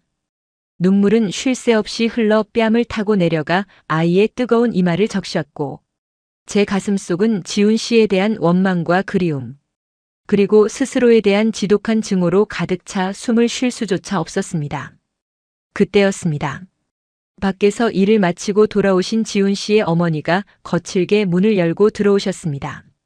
아주머니의 옷자락에는 하얀 눈송이들이 매달려 있었고 하루 종일 식당 주방에서 뜨거운 물에 손을 담그느라 퉁퉁 부어오른 손은 붉게 갈라져 있었습니다. 제가 아이를 안고 오열하는 모습을 보신 아주머니는 사색이 된 얼굴로 신발도 벗지 못한 채 방으로 뛰어드셨습니다.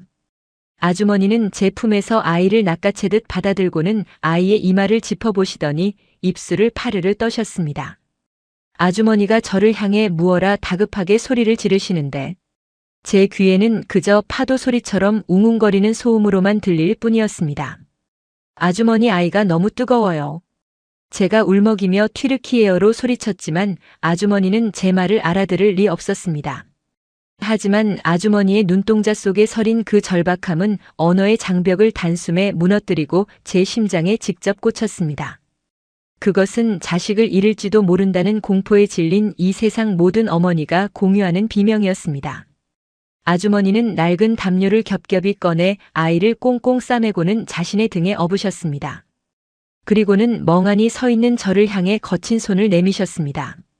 가자, 병원 가야 해. 아주머니의 그 짧고 강렬한 외침이 제 정신을 번쩍 들게 했습니다.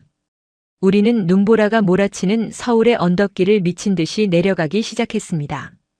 아주머니는 굽은 등 위에 아이를 업고 미끄러운 빙판길을 맨몸으로 버티며 한 걸음 한 걸음 내디디셨습니다. 저는 아주머니의 뒤를 쫓으며 몇 번이고 눈밭에 넘어졌지만 그때마다 아주머니는 제 팔을 잡아 일으키며 멈추지 않으셨습니다. 아주머니의 숨소리는 마치 거대한 가마가 숨을 쉬는 것처럼 거칠고 무거웠으며 그 뒷모습은 안나톨리아의 그 어떤 웅장한 바위산보다 더 든든하고 거대해 보였습니다. 밤늦은 시각이라 택시조차 잡히지 않는 절망적인 상황 속에서 아주머니는 골목길에 닫힌 문들을 두드리며 도움을 요청하셨습니다. 평소 무뚝뚝하고 차갑게만 느껴졌던 아주머니가 낯선 이웃들 앞에서 무릎을 꿇고 아이를 살려달라고 머리를 조아리는 모습을 보며 저는 제 가슴속 깊은 곳에서 무언가 뜨거운 것이 울컥 치밀어 오르는 것을 느꼈습니다. 저 여인은 왜 나 같은 이방인과 그 아이를 위해 자신의 남은 생명력까지 다 쏟아붓고 있는 것일까? 그때 기적이 일어났습니다. 아주머니의 처절한 외침을 들은 동네 사람들이 하나둘 대문을 열고 나오기 시작한 것입니다. 근처에서 작은 구멍 가게를 운영하던 아저씨가 자신의 낡은 트럭에 시동을 걸고 달려왔고 앞집 아주머니는 집에서 쓰던 두꺼운 털목도리를 가져와 제 목에 감싸주셨습니다. 그들은 저를 알지도 못하고 제 말을 알아듣지도 못했지만 오직 아이를 살려야 한다는 그 마음 하나로 이 추운 밤거리에 모여들었습니다. 트럭 짐칸에 올라타 아주머니와 함께 아이를 품에 안았을 때 아주머니는 제 떨리는 손을 꽉 쥐어주셨습니다. 아주머니의 손은 거칠고 딱딱했지만 그 안에서 전해지는 온기는 제가 한국 땅을 밟은 이후 처음으로 느껴보는 맹목적이고 절대적인 정이었습니다. 아주머니는 제 눈을 똑바로 응시하며 말씀하셨습니다. 걱정 마라 에스마야, 내 손주인데 우리가 꼭 살려야지. 아주머니의 그 따뜻한 한마디가 제 귓가의 튀르키예어보다 더 선명한 진심으로 전달되었습니다. 응급실에 도착하여 의사들이 아이를 데려가는 그 찰나의 순간 제 다리에 힘이 풀리며 차가운 병원 바닥에 주저앉고 말았습니다. 아주머니는 그런 저를 꽉 끌어안아 주셨습니다. 우리는 하얀 소독약 냄새가 진동하는 대기실 의자에 앉아 서로의 체온에 의지한 채 하염없이 눈물을 흘렸습니다. 아주머니는 당신의 겉옷을 벗어 제 어깨에 덮어주시고는 제 차가운 손을 연신 비벼주셨습니다. 에스마, 미안하다. 내가 너한테 더 잘해줬어야 했는데 우리 지훈이 녀석 때문에 내 고생이 너무 많구나. 아주머니의 떨리는 목소리는 지훈 씨가 카파도키아에서 제게 들려주었던 그 부드러운 한국의 노래처럼 제 영혼을 어루만져 주었습니다. 저는 당신의 품에서 어린아이처럼 엉엉 울었습니다. 안나톨리아에서 겪었던 그 모든 멸시와 고향을 떠나올 때의 공포, 그리고 한국에서 느꼈던 지독한 고립감이 아주머니의 눈물 한 방울에 모두 녹아내리는 듯 했습니다. 몇 시간의 피 말리는 기다림 끝에 의사가 나와 아이의 고비가 넘겼다는 소식을 전했을 때 우리는 누가 먼저랄 것도 없이 서로를 부둥켜 안고 피눈물 섞인 안도의 울음을 터뜨렸습니다.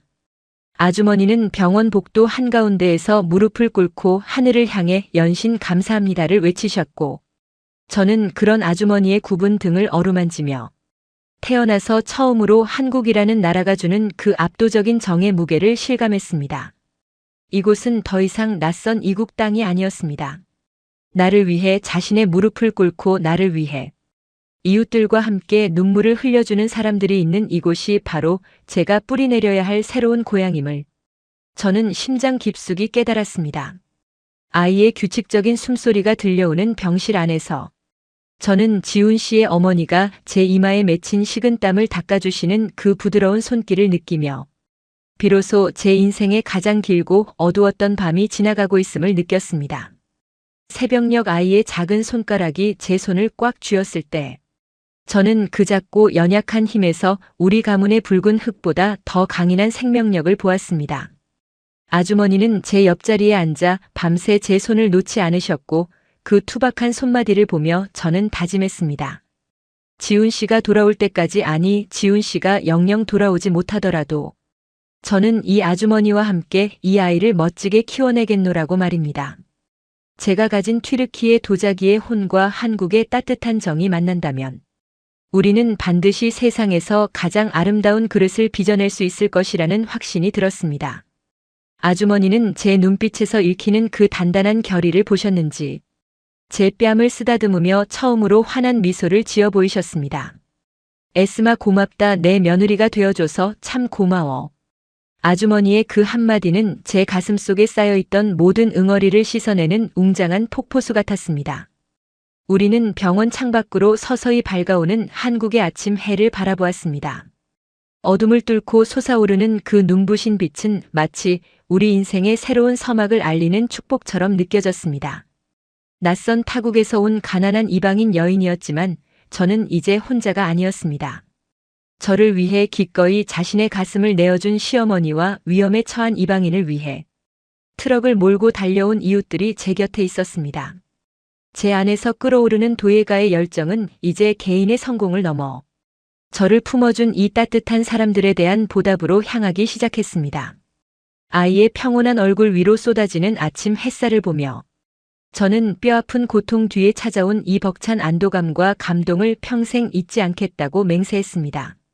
사랑이라는 무모한 도약이 마침내 생명의 꽃을 피워낸 이 거룩한 순간, 저는 튀르키예의 흙과 한국의 청자가 하나로 섞여가는 경이로운 기적을 온몸으로 체험하고 있었습니다.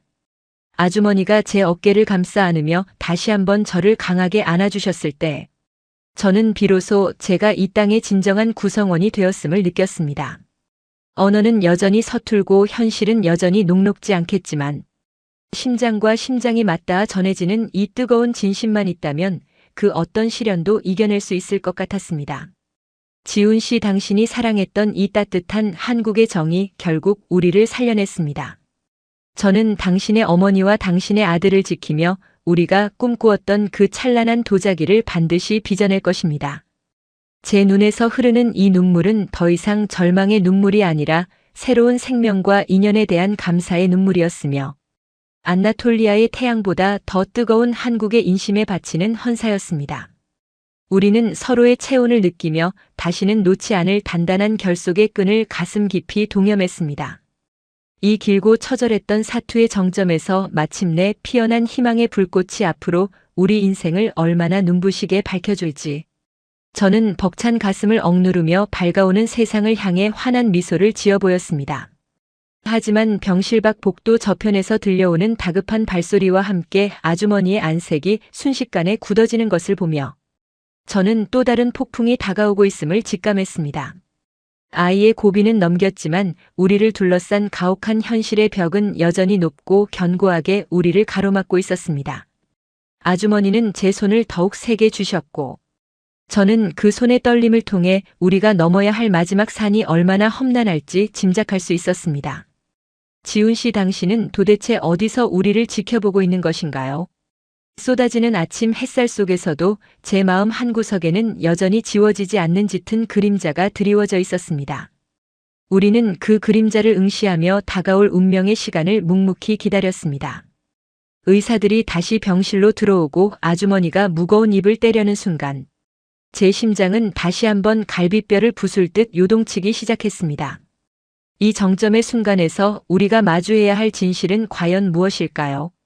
저는 숨을 죽인 채 아주머니의 입술 끝에 매달린 그 다음 말을 기다리고 또 기다렸습니다.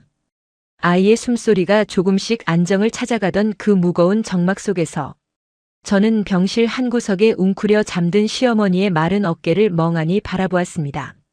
식당 주방에서 뜨거운 김을 쐬어가며 번 돈을 몽땅 아이의 병원비로 쏟아부으면서도 저를 향해 단 한 번의 원망 섞인 눈길조차 주지 않던 당신의 그 투박한 정이 제 얼어붙은 심장을 송곳처럼 찔러왔습니다. 저는 튀르키예에서 가져온 낡은 가죽 가방 속에 깊숙이 숨겨두었던 가문의 비밀, 안료 수첩을 꺼내 가슴에 품었습니다. 지훈 씨가 그토록 찬미했던 카파도키아의 붉은 혼과 한국의 비색이 만나는 그 경이로운 순간을 저는 더 이상 꿈속의 이야기로만 남겨둘 수 없었습니다. 눈물로 젖은 뺨을 닦아내며 저는 결심했습니다. 제 슬픔을 동정으로 구걸하는 것이 아니라 제가 가진 이 10손가락의 감각으로 우리 가족을 그리고 지훈 씨가 목숨처럼 아꼈던 도예가의 긍지를 되찾겠노라고 말입니다. 제 안에서 타오르기 시작한 예술가의 도끼는 지독한 향수병과 가난의 공포를 이겨낼 유일한 무기였습니다. 병원을 나선 저는 며칠 동안 시어머니의 눈을 피해 동네 근처의 작은 도자기 공방들을 미친 듯이 찾아 헤매었습니다. 말도 통하지 않는 이방인 여자가 헬쑥한 얼굴로 공방 문을 두드릴 때마다 돌아오는 것은 차가운 문전박대와 알 수 없는 동정의 시선뿐이었습니다. 어느 현대식 도자기 갤러리의 관장은 제 남루한 옷차림을 훑어보더니 코방귀를 끼며 손사래를 쳤습니다. 여기는 아무나 들어오는 곳이 아니에요. 외국인이 뭘 안다고 그러는지 참. 관장의 그 무시 섞인 말투를 알아듣지는 못했지만 그의 눈동자에 서린 명백한 우월감만큼은 제 폐부를 예리하게 핥히고 지나갔습니다. 저는 입술을 피가 나도록 깨물며 돌아섰습니다. 하지만 제 가슴속에는 지훈 씨가 카파도키아의 뜨거운 가마 앞에서 제게 들려주었던 그 단단한 목소리가 여전히 메아리치고 있었습니다. 에스마 씨, 당신의 손은 흙의 영혼을 읽을 줄 아는 세상에서 가장 아름다운 손입니다. 마지막이라는 심정으로 찾아간 곳은 인사동의 좁은 골목 끝자락에 위치한 퇴락한 도자기 작업실이었습니다. 머리가 희끗희끗한 노령의 도공 한 분이 가마 옆에서 깨진 사발들을 골라내고 있었고 그 삭막한 공방 안에는 지훈 씨가 그리워하던 한국 흙의 냄새가 짙게 배어 있었습니다. 저는 주머니에서 튀르키예 가문의 인장이 찍힌 낡은 도자기 파편 하나를 꺼내 노도공의 앞에 조심스럽게 내려놓았습니다. 그리고 서툰 한국어로 연습하고 또 연습했던 한마디를 내뱉었습니다. 저 도자기 빚고 싶습니다. 기회를 주세요. 노도공은 돋보기 안경을 고쳤으며 제가 내민 파편의 문양과 색감을 한참 동안 들여다보더니 이내 놀란 듯 눈을 크게 떴습니다. 이 문양은 어디서 본 적 없는 기법인데 자네가 이걸 가져온 건가? 그의 목소리에는 이방인을 향한 경계심 대신 예술가만이 느낄 수 있는 순수한 호기심이 서려 있었습니다. 저는 노도공의 허락을 얻어 공방 구석의 낡은 물레 앞에 앉았습니다. 수개월 만에 닿는 차가운 흙의 감촉은 제 혈관을 타고 흐르는 도예가의 피를 다시 끓어오르게 했습니다. 물레가 부드럽게 돌아가기 시작하자 저는 주변의 시선도 이국의 낯설음도 모두 잊은 채 오직 손끝의 감각에 모든 신경을 집중했습니다. 한국의 청자 흙은 생각보다 훨씬 더 찰지고 단단했지만 제 손가락이 지나가는 자리마다 흙은 마치 마법처럼 부드럽게 솟아올랐습니다. 지훈 씨가 그토록 자랑스러워하던 고려 청자의 유려한 곡선이 제 손끝에서 구현되기 시작했을 때 지켜보던 노도공의 입에서 나직한 탄성이 터져나왔습니다. 흙을 다루는 솜씨가 보통이 아니구먼. 자네 대체 정체가 뭔가. 저는 대답 대신 수첩에서 꺼낸 튀르키예 가문의 비밀 안료 가루를 조심스럽게 꺼냈습니다. 안나톨리아의 타오르는 태양을 닮은 붉은 안료와 한국의 푸른 청자 흙이 만나는 그 찰나의 순간. 저는 숨소리조차 내지 못할 만큼 압도적인 긴장감에 휩싸였습니다. 튀르키예 전통의 튤립 문양을 청자의 표면에 새겨넣고 그 위에 가문의 비법이 담긴 유약을 덧바르는 제 손놀림은 마치 접신이라도 한 듯 거침없고 우아했습니다.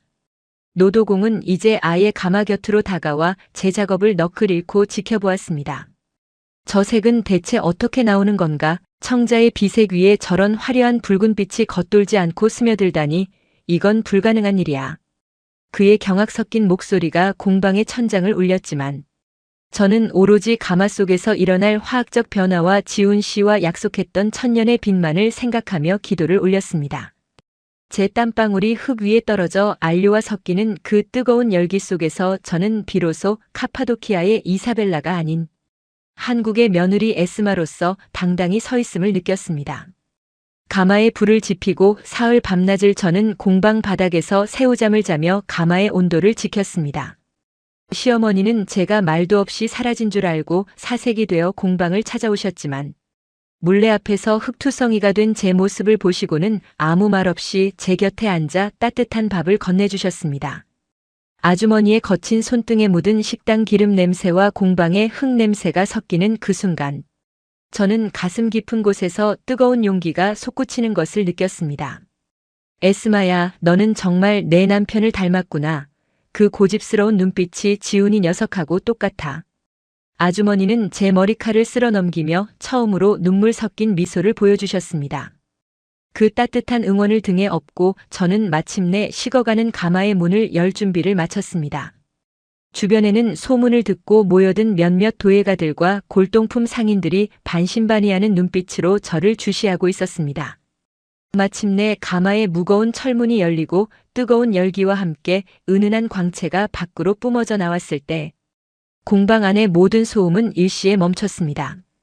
제가 꺼내든 첫 번째 작품은 한국 청자의 깊고 맑은 비색을 바탕으로 튀르키예의 강렬한 붉은 튤립이 마치 살아 움직이는 듯 화려하게 피어난 항아리였습니다. 두 나라의 영혼이 하나의 기물 안에서 완벽한 조화를 이루며 뿜어내는 그 영롱한 빛깔은 그 자리에 있던 모든 사람의 넋을 빼앗기에 충분했습니다. 노도공은 떨리는 손으로 항아리의 표면을 쓰다듬더니 이내 바닥에 무릎을 꿇고 통곡하기 시작했습니다. 내 평생 이런 색감은 본 적이 없네. 청자가 수천 년을 기다려 마침내 제 짝을 만난 기분이야. 이건 국보급 예술품이야. 노도공의 극찬이 떨어지기 무섭게 주변을 둘러싸고 있던 상인들이 앞다투어 지갑을 꺼내들며 소리치기 시작했습니다. 이보시오, 이 작품 내가 사겠소. 부르는 게 값이야. 아니, 저 외국인 여자가 대체 어떻게 이런 기법을 구사한 거지? 이건 도예계의 혁명입니다. 저를 비웃고 무시하던 자들의 눈동자가 경악과 경외심으로 물들어가는 것을 보며 저는 가슴을 짓누르던 바위 덩어리가 산산조각이 날아가는 듯한 짜릿한 승리감을 느꼈습니다. 저는 비단 놀이개를 만지며 병상에 누워있을 지훈 씨를 향해 마음속으로 외쳤습니다. 지훈 씨 보세요. 우리가 약속했던 그 빛이 드디어 한국의 하늘 아래에서 피어났습니다. 저는 몰려드는 사람들의 찬사와 제안을 뒤로한 채 오직 저를 믿어주었던 노도공과 시어머니를 향해 정중히 고개를 숙였습니다. 이제 더 이상 저는 갈 곳 없는 가련한 이방인이 아니었습니다. 안나톨리아의 혼을 품고 한국의 정에 뿌리를 내린 위대한 도예가로서의 여정이 마침내 세상의 오만을 짓밟고 눈부시게 폭발하는 순간이었습니다. 전시회장 한복판에서 제 작품을 향해 쏟아지는 카메라 플래시와 유명 평론가들의 극찬은 차가운 병실에서 흘렸던 제 피눈물에 대한 가장 화려한 보상이었습니다. 시어머니는 고급스러운 한복을 입고 제 옆에 서서 세상을 다 가진 듯한 표정으로 사람들에게 제 며느리가 만든 작품입니다라며 자랑스럽게 소개하셨고 그 모습은 제게 세상 그 어떤 상패보다 더 값진 훈장이었습니다. 인사동의 한 구석에서 시작된 이 작은 기적이 한국 전역을 넘어 세계로 뻗어나갈 준비를 마쳤음을 직감한 순간 저는 뱃속의 아이를 지키기 위해 공항 바닥에서 쓰러졌던 그 처절했던 기억을 떠올렸습니다. 그 고통이 없었더라면 오늘의 이 찬란한 빛도 없었을 것임을 알기에 저는 쏟아지는 박수, 갈채 속에서도 평정을 유지하며 가슴속의 비밀 안료 수첩을 더욱 꽉 쥐었습니다. 반전의 서막은 이제 막 올랐고 저를 무시했던 세상의 편견은 제가 빚어낸 도자기의 견고함 앞에 맥없이 무너져 내리고 있었습니다. 작품 한 점에 수억 원을 호가하는 계약서들이 제 앞에 쌓이기 시작했고 저는 그 수익금을 시어머니의 낡은 단칸방을 벗어날 수 있는 집을 마련하는데 가장 먼저 사용하기로 마음먹었습니다. 하지만 제 성공은 여기서 멈추지 않을 것입니다.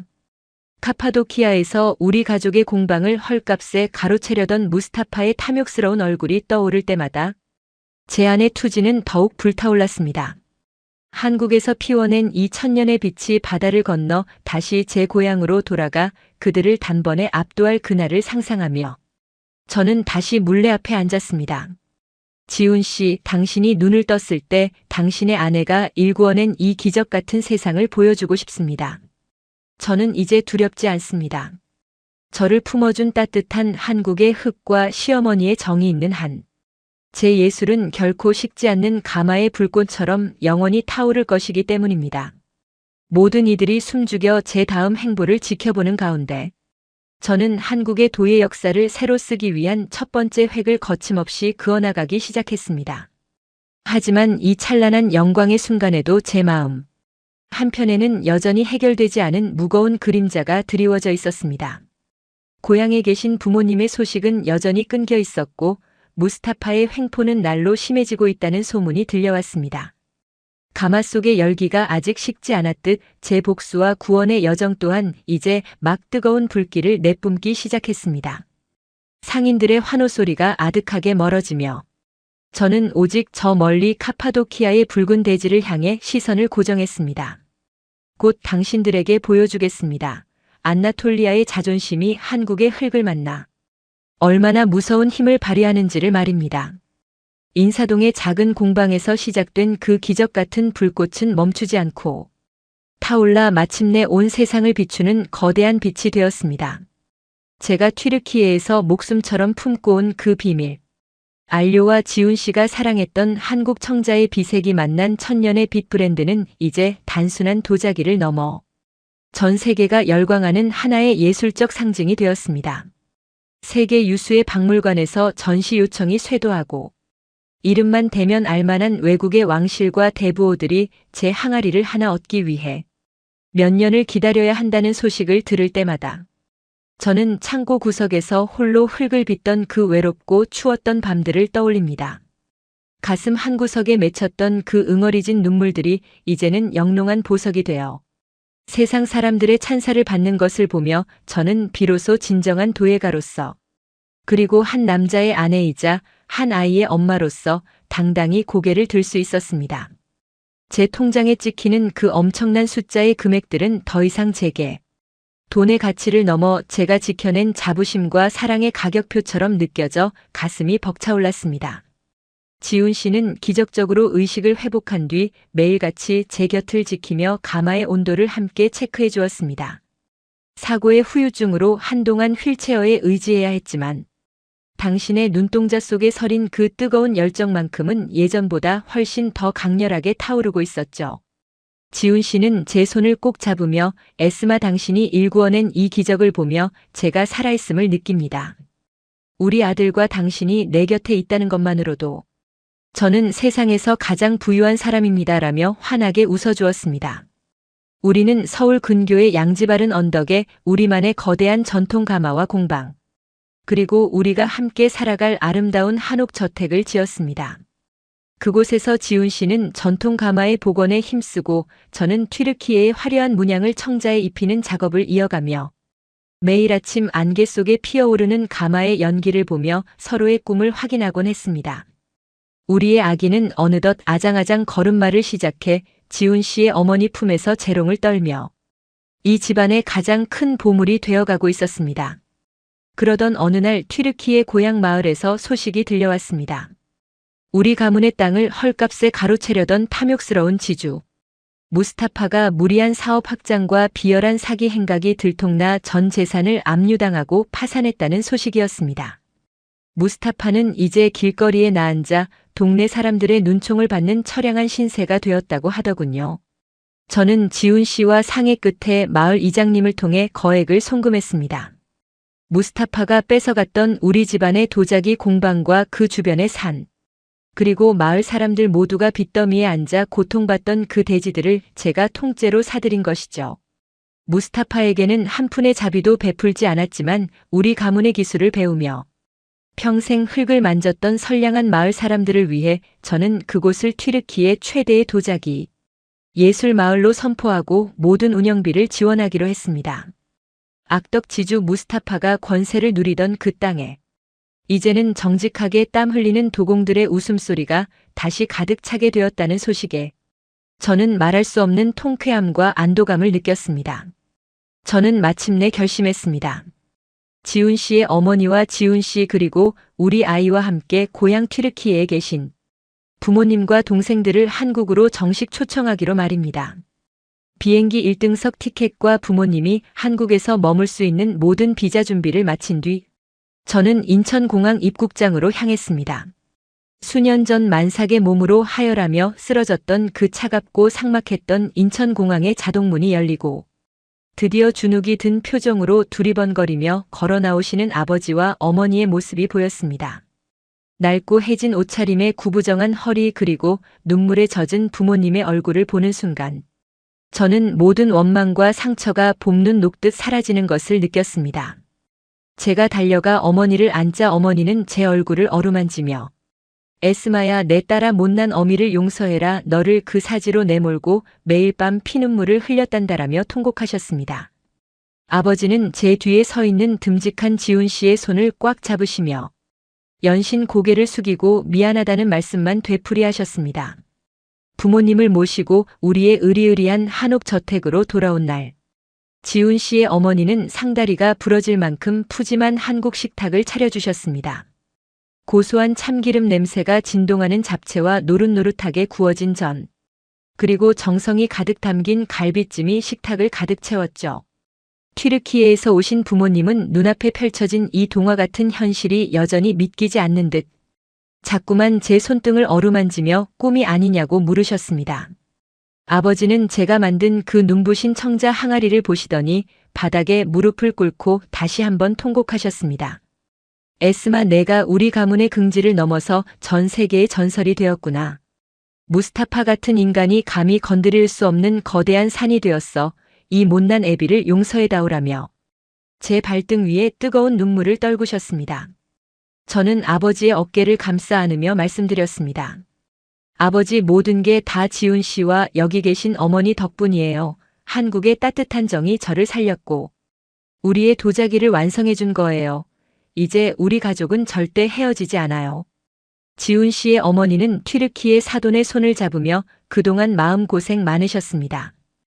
이제 우리 다 같이 행복하게 살아요라며 인자한 미소를 지어 보이셨습니다. 그날 밤 한옥의 깊은 석가래 아래로 달빛이 은은하게 스며들 때 저는 아버지와 함께 마당 한쪽에 마련된 제 개인 공방으로 향했습니다.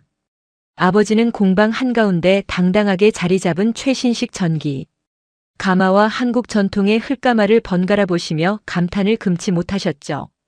제가 튀르키예에서 목숨처럼 지켜온 그 비밀 안료 수첩을 꺼내어 보여드리자 아버지는 떨리는 손으로 수첩의 첫 장을 넘기셨습니다. 여기 적힌 우리 가문의 비법이 한국의 푸른 흙과 섞여 이런 기적을 만들어냈단 말이냐. 아버지의 목소리는 벅찬 감동으로 파르르 떨리고 있었습니다. 저는 아버지가 평생을 바쳐 빚어온 카파도키아의 붉은 흙이 이제는 한국의 비색 청자 속에서 영원히 숨쉬고 있음을 보여드렸습니다. 아버지는 한참 동안 제 작품 표면을 쓰다듬으며 이제야 안나톨리아의 조상들께 고개를 들 수 있겠구나. 우리 가문의 혼이 바다를 건너 이곳에서 다시 태어났어라며 아이처럼 기뻐하셨습니다. 시어머니와 저의 튀르키예 어머니는 언어는 통하지 않았지만 부엌에서 함께 요리를 하며 어느새 친자매보다 더 가까운 사이가 되었습니다. 시어머니가 갓 담근 김치를 튀르키예 어머니의 입에 넣어드리면 어머니는 엄지손가락을 치켜 세우며 환하게 웃으셨고 튀르키예 어머니가 정성껏 끓인 차이를 시어머니께 대접하면 아주머니는 향이 참 좋다며 연신 고개를 끄덕이셨습니다. 두 어머니가 마루에 앉아 우리 아이의 재롱을 보며 같은 박자로 손뼉을 치는 모습을 바라보는 것만으로도 저는 제 가슴 속 깊은 곳에 남아있던 마지막 시련의 상처까지 완벽하게 치유되는 기분이었습니다. 지훈 씨는 제 어깨를 감싸 안으며 이사벨라 당신이 가져온 그 붉은 안료는 단순한 색깔이 아니라 우리 두 사람을 이어주는 운명의 끈이었어요 라고 속삭여 주었습니다. 저는 당신의 품에 기대어 비로소 세상에서 가장 행복하고 평화로운 평온을 얻었습니다. 우리는 이제 더 이상 과거의 아픔에 머물지 않기로 했습니다. 저는 한국의 소외된 이웃들과 다문화 가정 아이들을 위해 제 도자기 수익금의 상당 부분을 기부하기로 했고, 우리 공방의 이름을 딴 장학재단을 설립했습니다. 낯선 땅에서 방황하는 이방인들이 저처럼 한국의 따뜻한 정을 느끼고 자신의 꿈을 펼칠 수 있도록 돕는 것이 제가 받은 은혜에 보답하는 길이라 생각했기 때문입니다. 지훈 씨 역시 다친 다리를 이끌고 매일 공방으로 출근해 아이들에게 흙을 만지는 법을 가르치며 다시 도예가로서의 삶을 꽃피우고 있습니다. 튀르키예 고향 마을에 새로 세워진 우리 가문의 공방에서도 매일 아침 안나톨리아의 흙과 한국의 기술이 만난 새로운 작품들이 생산되어 유럽 전역으로 수출되고 있다는 소식이 들려옵니다. 우리 가족의 이름은 이제 두 나라를 잇는 평화와 예술의 상징이 되었습니다. 인천공항의 차가운 바닥에서 죽음을 기다리던 그 이방인 여인은 이제 없습니다. 뼈를 깎는 추위와 멸시를 견디게 해준 것은 한국 사람들이 내미는 투박하지만 진심 어린 손길이었고, 그 정이라는 따뜻한 불씨가 제 가슴 속 가마를 다시 뜨겁게 달구어 주었습니다. 흙은 거짓말을 하지 않는다는 지훈 씨의 말처럼 제가 쏟은 땀과 눈물은 결코 배신하지 않았고, 가장 깊은 절망의 구덩이에서 가장 눈부신 보석을 빚어낼 수 있게 해주었습니다. 저는 매일 아침 물레 앞에 앉아 기도를 올립니다. 제가 빚는 이 그릇들이 세상의 모든 상처받은 영혼들에게 따뜻한 위로가 되기를, 그리고 사랑과 희망을 포기하지 않는 모든 이들에게 기적 같은 향기를 전해주기를 말입니다. 튀르키예의 붉은 혼과 한국의 푸른 정에 만나 빚어낸 이 아름다운 대서사시는 제 남은 평생 동안 더욱 깊고 은은한 빛깔로 채워져 갈 것입니다. 가슴 뭉클한 이야기였나요? 구독과 좋아요를 눌러주시면 더 큰 감동으로 보답하겠습니다. 하고 싶은 말씀은 댓글로 편하게 남겨주세요. 여러분의 가정에 행운을 빕니다.